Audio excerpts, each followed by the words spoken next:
Chapter 1. Sold to the Highest Psycho. The velvet curtain rose with the mechanical creak of rusty pulleys and the uncomfortable anticipation of an underground audience that smelled like money, blood, and pheromones. Spotlights flickered on. A figure was shoved into the center of the stage, cuffed, bruised, and definitely pissed.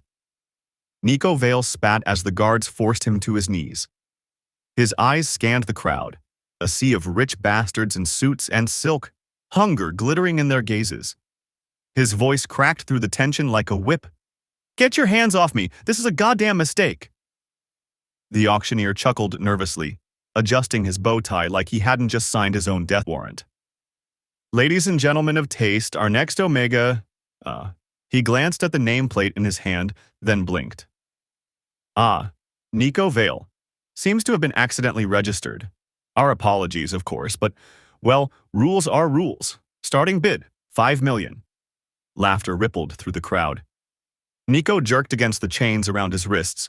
"I'm not an Omega, you asshats. I'm an Alpha. Someone is going to die for this." And that was the truth. He was an Alpha, an ex-con, a former con man with a specialty in identity fraud and luxury theft.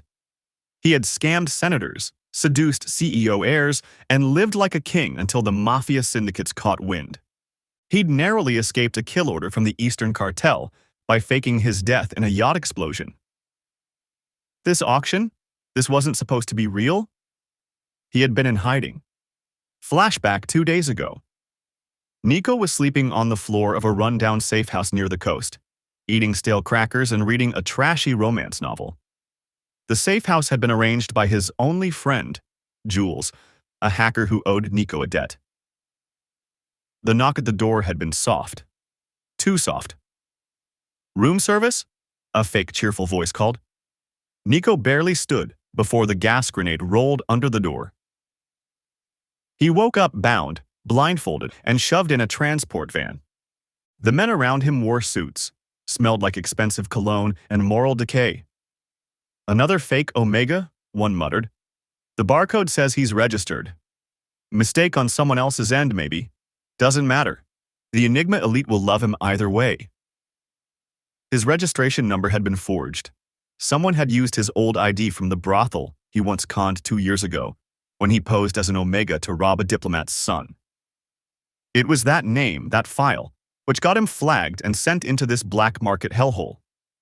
Someone had sold him out. Back to present, 10 million. A voice from the left wing of the crowd jolted Nico. He twisted to look, panic rising.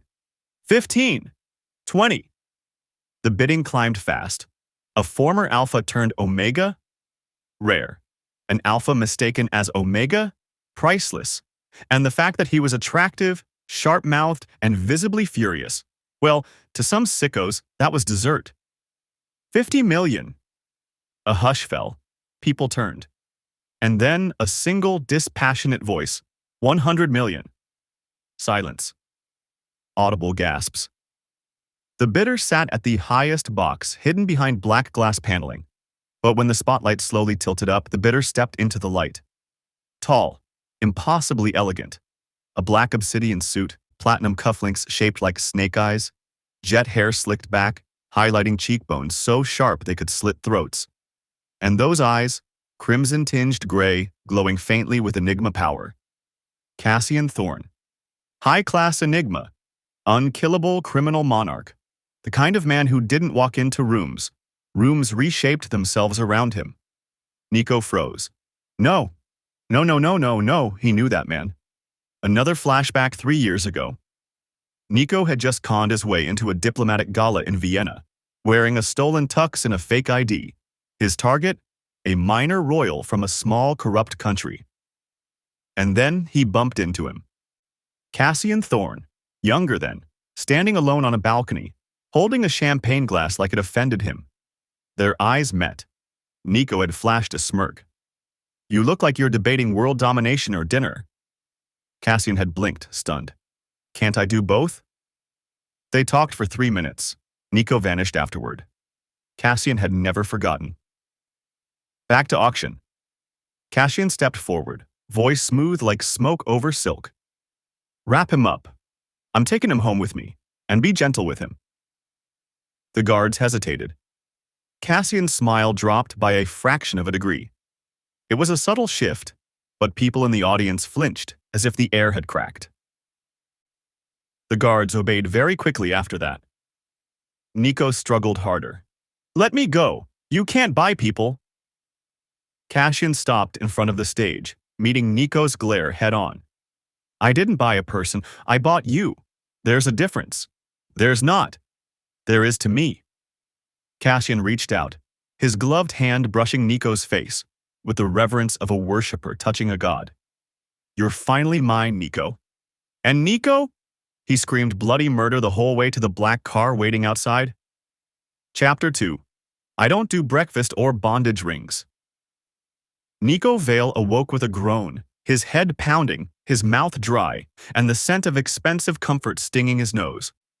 Golden light spilled across a bedroom that looked like Versailles, threw up inside a modern art museum. The bed alone was absurd. Velvet sheets, 24K gold accents, silk pillowcases embroidered with some kind of mythical wolf-dragon hybrid crest. The walls were a mix of abstract gold leaf art and framed newspaper headlines, all featuring one name, Cassian Thorne. Nico sat up. Big mistake. A soft rustling sound followed as something crinkled beneath him. He looked down. Am I sleeping on silk sheets or a hostage negotiation letter? His question was answered when he noticed the bouquet of blood-red roses beside the bed, tied with a satin bow. Elegant, romantic. Oh, except one of the roses had a knife blade hidden through the stem. Nico picked it up slowly. Well, at least the lunatic's consistent. The door creaked open. In stepped him, Cassian Thorne. Still dressed in a perfectly tailored three-piece suit, no tie, shirt slightly unbuttoned, like he'd slept in control. His long lashes framed crimson glint eyes, his expression unreadable until he saw Nico awake. Then he lit up, like a boy getting his birthday wish. "Good morning, darling," he said softly. "I made pancakes. Please don't try to stab me again like last night." Nico held up the knife. No promises. Flashback. The night before. The mansion had glowed like a fairy tale castle dipped in threat. Nico, still fuming from the auction, was delivered like a wrapped prize to Cassian's grand foyer. He'd been kicking, cursing, and foaming with fury the whole ride. Cassian had personally opened the car door, reaching out with his hand like a gentleman. "You're safe now, Nico. Stay back." Nico launched himself at him feet first, managing to tear Cassian's shirt and aim a hidden blade toward his throat. Cassian caught it mid-air, calmly, almost sadly. "I don't want to hurt you." "Too bad. I really want to hurt you." Cassian sighed. Then he leaned in close, pressing 2 fingers to the base of Nico's neck, releasing a potent pheromone pulse. It hit like lightning. Nico collapsed mid-snarl. Cassian caught him, whispering to no one in particular. "He's just scared. He always fights when he's scared." And he carried Nico inside like a bride. Back to present. Nico blinked at the plate being held out to him. Cassian, visibly hopeful, held out a tray of pancakes shaped like folded banknotes, stacked like a portfolio. There was even edible gold on the syrup. Nico stared. "Why do your pancakes look like bribe money?" Cassian smiled with terrifying softness. "Because I thought it'd make you smile. Did it?" Nico, "I hate you." Cassian, absolutely smitten. "I know. Isn't it wonderful?" Nico grabbed the knife, not for murder this time, but to slice a piece off the pancake like he was dissecting an enemy. "You're insane. Clinically unconfirmed, but I prefer the term devoted." The escape attempt. By mid-afternoon, Cassian had gone off to negotiate with a weapons syndicate in Monaco. Nico saw his chance. He sprinted down the hallway, bypassed 3 guards by pretending to be a nude painting, don't ask, hot-wired a Rolls-Royce in the driveway, and peeled out through the rose garden, cackling like a criminal on caffeine. 2 hours later, he woke up. On a king-sized bed. In the same mansion. Only this time?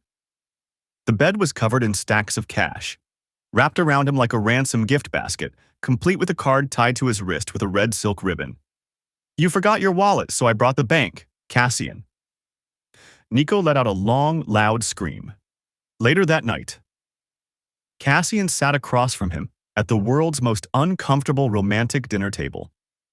There were floating candles, a live string quartet, and fresh oysters. Nico stabbed his food like it owed him rent. You're holding me prisoner. You're being pampered. There's a difference.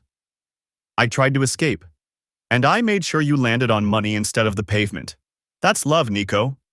Nico squinted at him. You really think this is going to work? Kidnap me, pamper me, stalk me? Oh, and get this, people. He put a tracking bracelet on my ankle that glows when I'm mad. Cassian leaned forward, whispering. It sparkles, like your eyes when you're angry. I hate you. Cassian raised his wine glass. To mutual obsession. That night, Nico laid in bed again, this time not bound, and definitely not willing to admit the mattress was nicer than anything he'd ever slept on. He rolled over. On the nightstand, a plush stuffed wolf in a tiny suit, holding a fake ring box. Inside the box, a piece of chocolate shaped like a grenade. A note tucked beneath it. Boom! You're mine. Nico threw a pillow across the room and growled, Screw you, Cassian. From the hallway, faintly. That's the plan, sweetheart. Chapter 3. You what? It had been 5 months since Nico was bought at an underground mafia auction by the world's most dangerous enigma. In those 5 months, the following had occurred. Cassian had gifted him a yacht shaped like Nico's hip. Nico had tried to stab Cassian during brunch. Again. Cassian had cried when Nico accidentally wore the cufflinks he gave him. Nico had denied liking any of the 417 gifts Cassian had given him, despite clearly keeping all of them. Their life was a never-ending loop of luxury, insanity, and emotionally repressed romantic chaos. Nico had moved into Cassian's private island mansion, which had a diamond chandelier shaped like a wolf howling at a bar graph, 4 private chefs, and an emergency room that was used exclusively for dramatic fainting. Cassian continued to be violently in love. Nico continued to be violently in denial. A typical morning. Nico walked into the grand dining hall, still half asleep, wearing fluffy socks with little knives stitched on them. A gift from Cassian, of course. The long marble table was filled with food he didn't ask for. Caviar pancakes, croissant towers, and a cappuccino that had a latte art of his face frowning. Cassian sat waiting, hands neatly folded, grinning like a golden retriever with a hit list. Good morning, my menace. Did you sleep well in our bed that cost the GDP of Norway? Nico. You bought 3 more countries last week, Cassian. Stop flexing. I bought them for you. Nico. What am I supposed to do with a country? Name it after yourself. Make the national anthem a recording of you yelling at me. I support your dreams. Nico sighed. You're lucky you're rich, pretty, and slightly insane. You think I'm pretty? I said slightly insane. You complimented me. It's canon now. The surprise marriage trap. Later that evening, Nico was lounging on a rooftop chaise, sipping non-drugged tea. Cassian had made a promise, when he suddenly felt the world start to tilt slightly. He blinked. Cassian, you didn't... Cassian, appearing in a custom white tuxedo with a rose between his teeth. I did. The rooftop opened. And suddenly Nico was being carried by Cassian bridal style into a hall decorated with Mafia goons in flower crowns throwing rose petals, a priest in Gucci robes, a cake shaped like a Glock, doves, real doves. One had Nico's mugshot tied to its leg. Cassian set him down gently at the altar. Nico, still groggy from the tea. You did what? Now we're legally, emotionally, and spiritually married, Cassian beamed. You're finally Nico Thorne. It sounds so cute. Nico looked around at the cheering assassins and snipers, clapping like it was a Mafia award show. I will kill you, Cassian, as long as you bury me beside you, beloved. The bribe of the century. Of course, Nico should have stormed out. But then Cassian had whispered something that weakened Nico's entire moral foundation. If you say yes, I'll give you your own mansion in Venice. And also this. He snapped his fingers. A velvet curtain pulled back to reveal a full-size golden bathtub filled with cash, with Nico's name spelled out in emeralds on the rim. Nico, you're bribing me into marrying you. Cassian, I'm courting you violently. Nico, do I get to keep the tub? And the island it's sitting on. Nico blinked. Tried to stay mad. Failed. Fine, but I'm only marrying you for the property value. Cassian kissed his hand like a knight kneeling to a god. I'll take it. The bonding ceremony. After signing enough documents to accidentally declare war on 3 nations, the bonding ritual began. The priest presented a blood oath chalice. Cassian cut his palm, offered the dagger. Nico hesitated. This is crazy. Cassian whispered, voice suddenly soft like the storm in him stilled. I would tear the world apart just to see you safe, but I'd rather build you a throne from it instead. Stay with me, Nico. Nico rolled his eyes. You're dramatic. You're beautiful. I'm going to regret this. You won't. I'll make sure of it. Nico cut his palm. Their blood touched. A glowing pulse of enigma energy swirled around them, sealing the bond with ancient power. Nico gasped. He could feel Cassian's emotions now. Burning devotion, madness, fear, desire, love. So much love it hurt. I actually feel you now, Nico said quietly. Cassian's voice broke. I've always felt you. The consummation and marking. That night, the mansion glowed with low lights and candle warmth. Cassian had prepared everything. The softest silk sheets, calming scents, and a ridiculous trail of roses leading to their bedroom. Nico rolled his eyes the entire way in. Do you always go full theater production before bonding? Cassian stood waiting by the bed in a black robe hanging dangerously open. Only for my husband. Ugh, I hate how hot you are. Cassian walked up, brushing Nico's hair back. Let me worship you, Nico. You already do, obsessively. Then let me make it physical. Their kiss was slow and consuming. Cassian didn't rush, didn't push. He coaxed Nico closer like he was precious, like he was a temple worth kneeling before. Nico was fire and sharp teeth, growling threats between gasps, yet somewhere between Cassian's touch and their bond's heat, he melted. Cassian was careful, devoted, dangerous even in his gentleness. And when the moment came, when he was fully inside him, body and bond aligning, Cassian buried his face in Nico's neck. Mine, he whispered, voice trembling. Nico was about to curse him, but then Cassian bit him, creating their bond. A deep primal mark bloomed on Nico's scent gland. Pain, power, and a rush of belonging that slammed into them both. Nico shuddered, overwhelmed. Cassian whispered over and over, mine, mine, mine. I'll never let you go. And Nico didn't say he liked it. Didn't say he loved Cassian. But he didn't push him away. He just gripped Cassian's hair, whispered, You're such a psycho, and pulled him closer. Later that night, Nico laid in bed, head on Cassian's chest, completely wrapped in a cash-printed blanket. Cassian was stroking his hair like a man in a cult. His cult was Nico, of course. You realize we're married now, Cassian whispered. Yeah. You're mine. Legally, technically. For now. Forever. Nico poked him in the ribs. Cassian whimpered dramatically. You're such a simp. For you. Only you. Nico looked at the ceiling.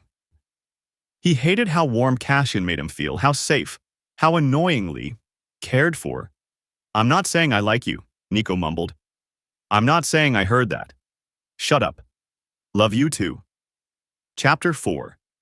Guess who's pregnant and ready to destroy the world? 1 year later. In the House of Chaos. It had been exactly 365 days since Cassian Thorne married Nico Vale in a blood-sealed Mafia marriage ceremony that involved flower-crowned hitmen and doves with mugshots. And in that 1 year, Nico stabbed Cassian 17 times, none fatal. Cassian built Nico a private island in the shape of his smirking face.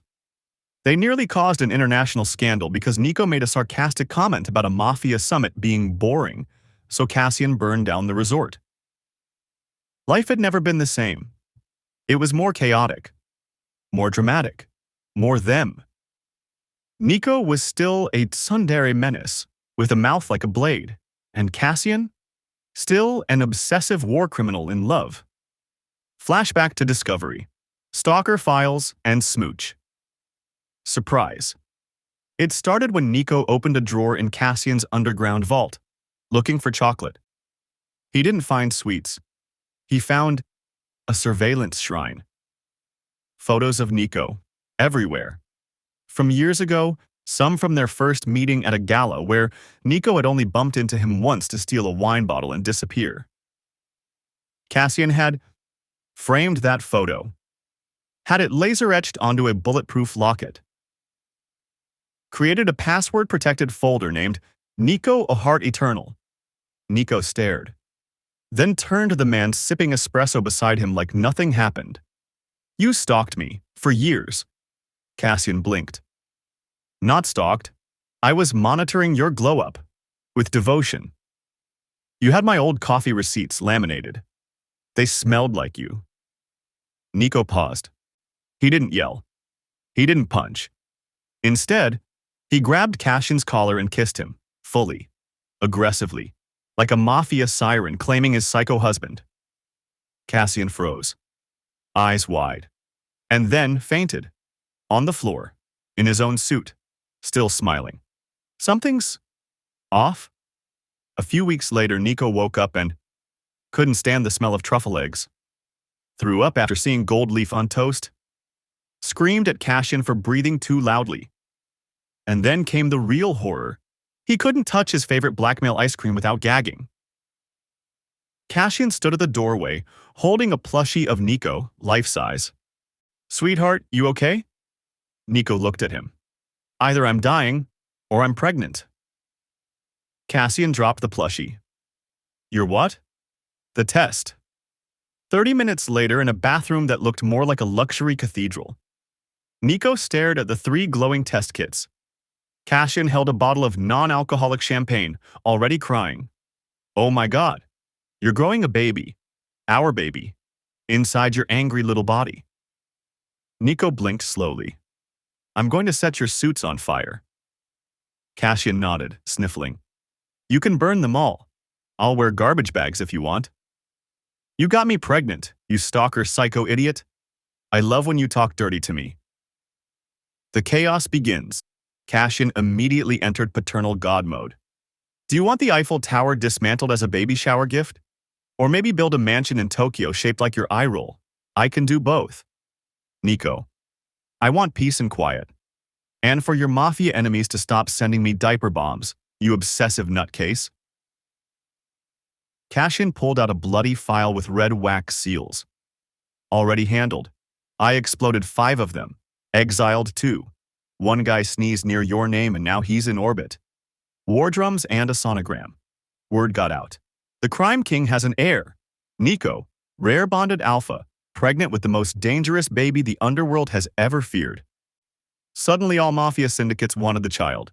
Some for power. Others to break Cassian's empire. One for baby modeling. They were swiftly dismembered. Cassian responded by preparing for war. In his office hung a framed sonogram photo beside a blood-stained map. This is our legacy, he said, cradling the photo like it was the Mona Lisa. If they want to get to my family, he said coldly, they will learn exactly why I'm called the shadow god of the underground. Nico, watching while eating spicy pickles. You literally cried over baby socks yesterday. And I'll cry again while burning down 20 ports in your name. Boom! Cassian declared a silent war. By morning, 12 Mafia families lost their ships. 2 traitors vanished. A press release was sent out with just, mess with my family. Get turned into fertilizer. Underneath was Nico's sonogram printed in gold.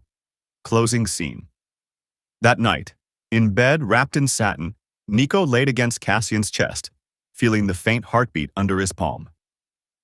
I still hate you. Cassian kissed his temple. I love you too. Nico whispered. I think I'm going to be a good parent. Cassian smiled. You already are. Nico fell asleep to the sound of his obsessive husband loading a shotgun while humming lullabies. Chapter 5. You're mine, but I'm yours too. The calm before the carnage. Nico was 9 months pregnant. Huge, glowing, glorious. And furious because someone, Cassian, tried to feed him a protein shake shaped like a rattle. If you bring me one more cute Mafia baby food, I swear I'll inject you with truth serum and force you to confess your skincare routine on live TV. Cassian, ever the lovesick lunatic, only smiled like an idiot. You're glowing, radiant, a goddess carved by vengeance and stretch marks. I will throw this cup at your head. Cassian sighed dreamily. Can you aim for the left? That's my good side. The kidnapping. It was supposed to be a quiet afternoon. Nico was busy dramatically arguing with a bodyguard over foot cream. Then the house lights blacked out. Smoke bombs. Explosions. Screams. When the smoke cleared, Nico was gone. And Cassian? He snapped. The entire mansion went still as he stood in the middle of the hallway, filled with broken rose vases and shattered baby bottles. Then he looked at the photo of Nico on the wall and whispered, They took what's mine. Now I take everything. Cassian's war. In 7 days, the world changed. 5 governments crumbled.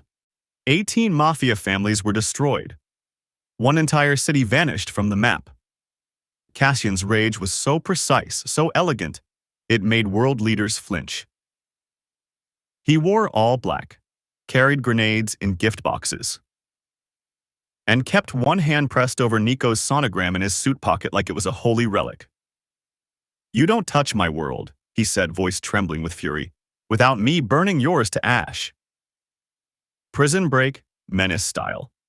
Nico, meanwhile, was locked in a glass cell at a hidden fortress, pregnant, pissed, and plotting. By the time Cassian burst through the compound, half the guards were unconscious. One man was dangling upside down with "I kidnapped a pregnant power bottom" carved into his shirt. Nico had used a plastic spoon, 3 broken nails, and a half-eaten protein bar to wreak havoc. When Cassian found him, Nico was sitting on a throne of broken chairs, cradling his belly like a chaotic war deity. Took you long enough, psycho. Cassian dropped his gun and ran to him. He knelt, kissed Nico's swollen belly. You and our baby are the only kingdom I'll ever need. Nico rolled his eyes. You're a lunatic. Cassian leaned closer, bleeding and smiling. You're lunatic, forever. They kissed under falling ash. Glitter from one of Cassian's grenade bouquets shimmered around them. Blood on their clothes, love in their veins. The baby coming. A few hours later, Nico went into labor. He threw a phone at Cassian's head mid-contraction. I hope this kid inherits your obsession and none of your cooking skills. Cassian cried. Twice. You're doing so well, sweetheart. Want me to build a golden delivery room? I can... Shut up and hold my hand, you sickly devoted rat. Cassian held his hand, kissed his forehead, cried harder. And when the baby was born, a perfect, healthy baby boy with Nico's snarl and Cassian's eyelashes, Cassian fainted. Flat on the floor, arms wide, smile huge. The aftermath. A new era began. Nico ruled beside his overly affectionate husband, a toddler on one hip and a grenade launcher disguised as a diaper bag in the other. Their child grew up learning how to plant roses and disarm bombs. Every mafia in the world feared Cassian Thorne. But they respected Nico Vale and worshipped their baby like a royal heir. Cassian still left daily notes like, You were the greatest mistake the Mafia auction ever made, and the best thing I ever bought. I still hate your pancakes, but you're mine, and I'm yours too, you ridiculous romantic disaster. Nico replayed. They kissed under morning sun and rifle smoke. A family of chaos, bound by blood, bonding, and completely unhinged devotion. And Nico, now the world's most spoiled Tsundere Menace, wouldn't have it any other way.